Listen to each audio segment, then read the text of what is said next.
Home of good food is Howard Johnson's.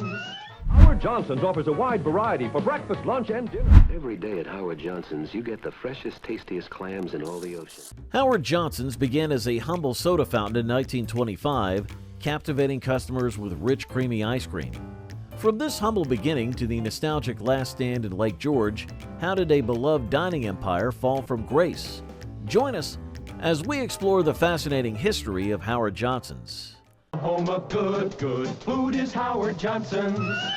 Now have Howard Johnson's good food at home. Howard Johnson's story began in 1925 in Quincy, Massachusetts, when Howard Deering Johnson, a young entrepreneur, made a daring move into the food business. He borrowed $2,000 to buy a small pharmacy that included a soda fountain. It didn't take long for him to realize that the soda fountain was the most popular part of his shop. Encouraged by this success, Johnson chose to focus on ice cream, a product that would later become the foundation of his brand. Johnson had a unique idea. He decided to increase the butterfat content in his ice cream, making it richer and tastier than what his competitors offered. This innovative approach proved to be successful, and his ice cream quickly gained popularity in the local area. By the late 1920s, he expanded his business by opening several ice cream stands along the Massachusetts coast, where he sold not just ice cream, but also hot dogs and soft drinks. This is such a friendly place to have good food. And the next best thing to eating out at Howard Johnson's is eating out at home with Howard Johnson's frozen foods. A major turning point occurred in 1929 when Johnson opened his first full-service restaurant in Quincy. This establishment went beyond being just an ice cream parlor and offered a full menu of quality meals, which attracted a loyal customer base almost immediately.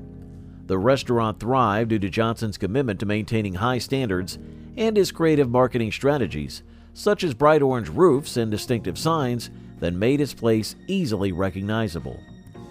By the early 1930s, Howard Johnson's brand became well known for its quality and consistency. Johnson's restaurants earned a reputation for being clean and family-friendly, featuring extensive menus that included 28 flavors of ice cream, a number that became a trademark of the brand. This dedication to quality and customer satisfaction allowed Howard Johnson's to stand out in a competitive market, laying the groundwork for its rapid growth. This is your newly decorated room. This is Howard Johnson? This is Howard Johnson today. During the 1930s and 40s, Howard Johnson's continued to flourish, opening new locations and broadening its menu. The brand became a favorite among travelers and families due to its strong reputation for quality food and excellent service. Throughout the 1940s and 50s, Howard Johnson's continued to expand, becoming a staple of American roadside dining. The brand's distinct orange roofs and iconic signs made it easy for travelers to spot. By the 1960s, Howard Johnson's had become the largest restaurant chain in the United States, with over 1,000 locations. The company's success was built on Johnson's original principles of quality and consistency, which remained central to the brand's identity. This dedication to high standards allowed Howard Johnson's to thrive at a competitive market, making it a beloved choice for many Americans. Howard Johnson's remarkable journey in the restaurant industry laid the foundation for a major transformation. But how did this small ice cream stand evolve into America's first major restaurant franchise? Let's explore the rise of an empire next. In the 1930s and 40s, Howard Johnson's grew quickly, becoming America's first major restaurant franchise success story. The brand was well known for its bright orange roofs and weather vanes featuring the Simple Simon and the Pieman logo, which made the restaurants easy to spot and a comforting sight for travelers. Howard Deering Johnson had a clear vision that was crucial to this growth. He recognized the increasing trend of automobile travel and took advantage of it by opening restaurants along highways and turnpikes.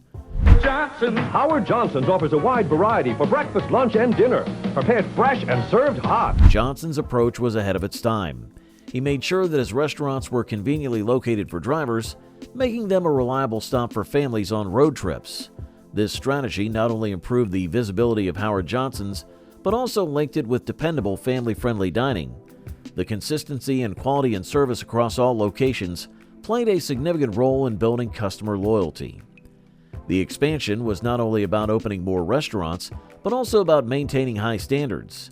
Each Howard Johnson's offered a menu that was both wide-ranging and uniform, featuring the famous 28 flavors of ice cream, fried clams, and other popular dishes. This consistency was a major selling point, as travelers knew they could expect the same quality of food and service at any Howard Johnson's restaurant. By the early 1940s, Howard Johnson's had become a well-known name.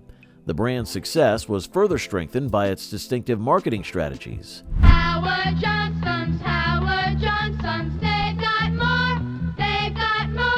The bright orange roofs and unique signs made the restaurant stand out, while the Simple Simon and the Pie Man logo added a playful touch that customers recognized. These features combined to create a strong brand identity that appealed to the American public. The rise of Howard Johnson's also showed its ability to adjust to changing times. Throughout the 1940s, the company kept expanding, opening new locations and introducing new menu items to meet the evolving taste of its customers.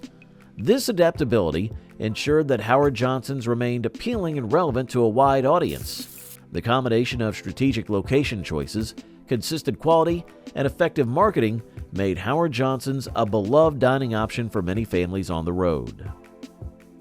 Howard Johnson's faced major challenges during World War II, but how did these struggles shape the future of the brand?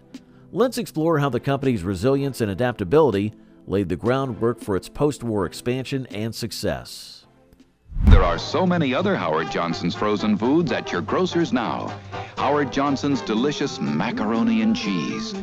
During World War II, Howard Johnson's faced major challenges that tested the strength of the company. The war caused food rationing and gas shortages, which greatly reduced travel and the number of people coming to the restaurants. These difficulties led many Howard Johnson's locations to close temporarily. Despite these issues, Howard Deering Johnson remained dedicated to his values of consistency and quality.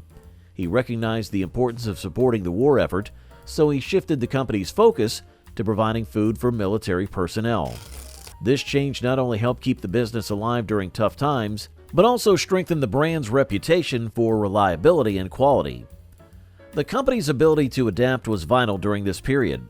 Howard Johnson streamlined its operations to deal with shortages and continued to serve high-quality meals even though the menu became more limited. This flexibility ensured that the brand maintained its standards despite the scarcity of resources. One of the key strategies that helped Howard Johnson survive the war was its involvement in government contracts. Tender, ocean-fresh fillets of haddock and bakes them in a rich cheddar and tomato sauce, then quick freezes them for you to serve in minutes. The company supplied food to military bases and other government facilities, creating a steady source of revenue. This move not only helped keep the business afloat, but also positioned Howard Johnson's as a patriotic and trustworthy brand. The war years were undoubtedly difficult, but they also showcased the company's strengths. Howard Johnson's commitment to quality and consistency, even during challenging times, helped it retain customer loyalty.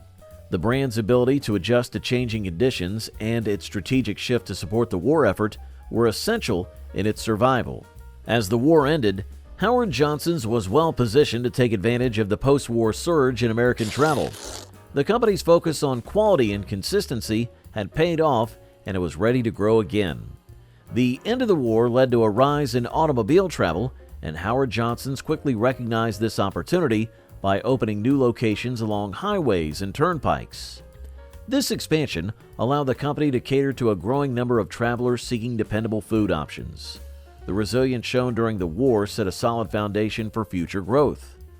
By maintaining its high standards and adapting to the needs of the time, Howard Johnson not only survived the war, but also thrived in the booming post-war economy. Howard Johnson. This is Howard Johnson? This is Howard Johnson. Howard Johnson?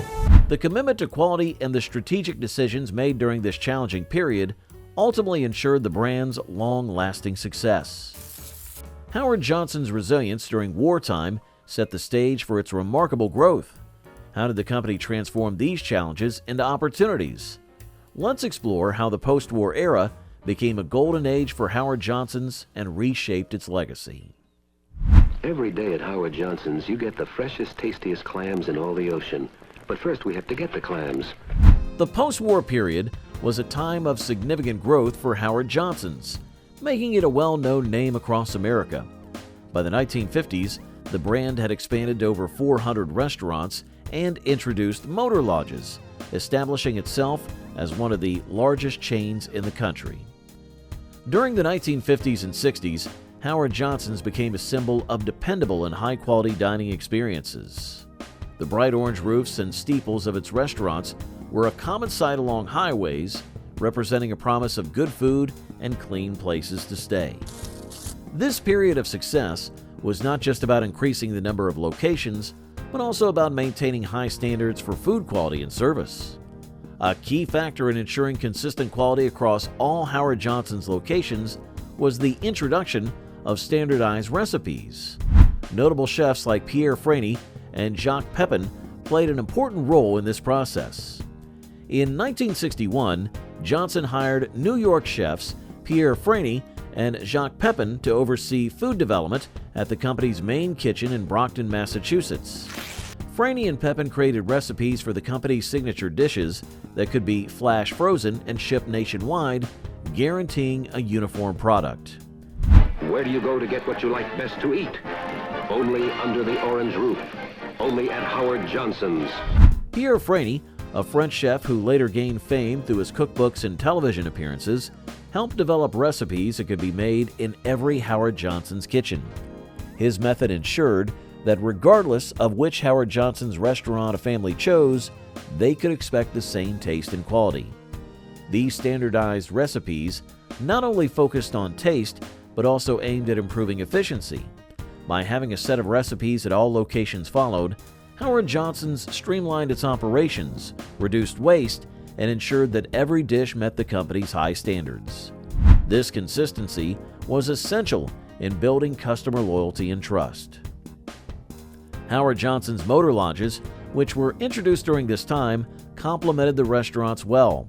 They provided travelers with a convenient place to rest and eat, making Howard Johnson's a complete destination for road trips. The combination of good food, comfortable lodging, and reliable service turned Howard Johnson's into a favorite among American families.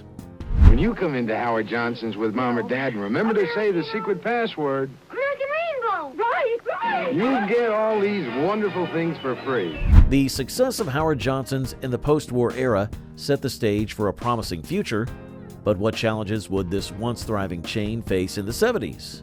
Could the pressures of a changing market and rising competition lead to its decline? Let's explore how these factors reshaped Howard Johnson's legacy. Deli and the baker and the ice cream maker in the fresh looking new Howard Johnson's. The 1970s brought significant challenges for Howard Johnson's, a brand that had been a well-known part of American roadside dining. This decade introduced a mix of external and internal issues that started to weaken its position in the market. One major event was the oil crisis of 1973, which caused fuel prices to soar and led to a decline in long-distance travel. This situation hit Howard Johnson's hard, as many of its customers were travelers who relied on the brand for reliable food and lodging during their trips. At the same time, the rise of fast food chains like McDonald's created new competition. These fast food restaurants provided quicker service and lower prices, catering to a growing preference for convenience and affordability among consumers. Howard Johnson's, with its sit-down dining experience and more extensive menu, found it challenging to compete with the speed and cost-effectiveness of these new rivals. The brand made attempts to modernize its menu and refresh its image, but these efforts largely did not connect with the changing taste and expectations of the American public. The baker bake her wares right in the restaurant, or have the ice cream maker make a special treat. It's all at Howard Johnson's now to smell and see and eat. Take it out. Management changes during this period also played a role in the company's struggles. After the passing of Howard D. Johnson in 1972, the company experienced a lack of leadership. The new management team did not possess the same vision and drive that had marked Johnson's leadership. This period included a series of missteps, such as unsuccessful attempts to diversify the brand's offerings and a failure to market effectively to a new generation of consumers. These strategic errors worsened the pressures the company faced from outside forces, speeding up its decline. The shifting market dynamics of the 1970s were another important factor. Consumer preferences moved toward more casual and fast-paced dining experiences. Howard Johnson's, with its traditional sit-down service, struggled to attract younger customers who preferred the novelty and speed of fast food restaurants. The brand's attempts to introduce new menu items and update its image typically did not resonate, as they appeared out of touch with contemporary trends. It's the big new soda, or Sunday Supreme. Only at Howard Johnson's. Come by real soon. These combined factors set the stage for the decline of Howard Johnson's. The oil crisis reduced the number of travelers, and fast food chains gained a significant share of the dining market, and changes in management led to strategic mistakes. The once popular chain faced mounting challenges that ultimately contributed to its downfall, as it could not adapt quickly enough to the changing landscape of the dining industry. The struggles of Howard Johnson's in the 1970s left many questioning its future. With the rise of fast food chains and changing consumer preferences, how could the brand possibly survive? What decisions would ultimately lead to its decline in sale? Let's explore the fate of this once iconic restaurant chain. Howard Johnson's?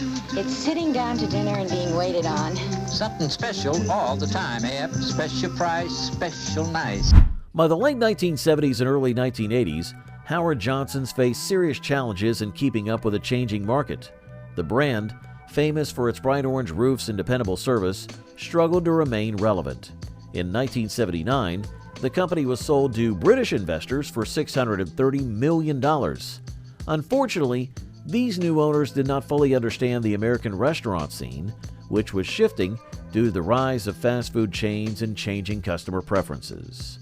The British investors' lack of insight into the American market led to several poor decisions. They tried to modernize both the brand and the menu, but these changes did not connect with American customers. The adjustments felt out of touch with the new taste and expectations of people who increasingly preferred the convenience and lower prices of fast food restaurants like McDonald's and Burger King. As a result, Howard Johnson's continued to lose market share and had trouble attracting new customers. The situation became worse with multiple changes in ownership. Each new owner introduced different strategies and visions for the brand, yet none were able to stop its decline. In 1985, the company was sold again, this time to the Marriott Corporation. It's a Sunday big as Mount Everest. The flavor of America. Howard Johnson. Marriott, a major player in the hospitality industry, showed little interest in keeping the Howard Johnson's restaurant business alive. Their main focus was on expanding their hotel operations, and the restaurant chain did not fit into their long-term goals. Under Marriott's ownership, the once popular Howard Johnson's restaurants began to vanish across the nation. Many locations were either closed or changed to other brands, and the familiar orange roofs became rare sights. The decline of Howard Johnson's resulted not only from outside market pressures, but also from a series of internal management failures and strategic mistakes. The brand, which had symbolized American roadside dining, struggled to stay afloat. The sale to Marriott marked the beginning of the end for Howard Johnson's as a significant player in the restaurant industry. The focus shifted away from the restaurant business, and efforts to revitalize the brand were dropped. The iconic establishments that had once been a staple for families traveling the highways fell into obscurity, overshadowed by the rapid growth of fast food chains that appealed to the changing taste of American consumers. The decline of Howard Johnson's marked a painful chapter in American dining. With the brand struggling to adapt, how did it manage to leave a lasting legacy? What remains of the iconic orange-roofed establishments today? Let's explore the bittersweet memories and enduring impact of Howard Johnson's next. Howard Johnson's was a well-known name in American hospitality, holding a special place in many people's hearts. Even though the brand faced decline, its legacy continued to resonate, representing a time of family vacations and road trips. The final Howard Johnson's restaurant in Lake George, New York, became a nostalgic destination for those who cherish memories of the chain's prime. This restaurant, recognizable by its iconic orange roof and classic menu, acted as a living museum of mid-20th century Americana, attracting those who wanted to relive their childhood experiences. The cultural impact of Howard Johnson's was substantial. At its peak, the brand stood for reliable service and comfort, offering a familiar retreat for travelers across the United States. The unique design of the chain and its consistent offerings provided a sense of security and predictability that appealed to travelers during the surge of automobile travel in the mid-1900s. Howard Johnson's was more than just a restaurant or a place to stay. It was part of the American journey, symbolizing the open road and the freedom associated with it. As the hospitality industry changed, Howard Johnson struggled to adapt to evolving taste and increasing competition. Nevertheless, the brand's motor lodges found new life as part of Wyndham Hotels.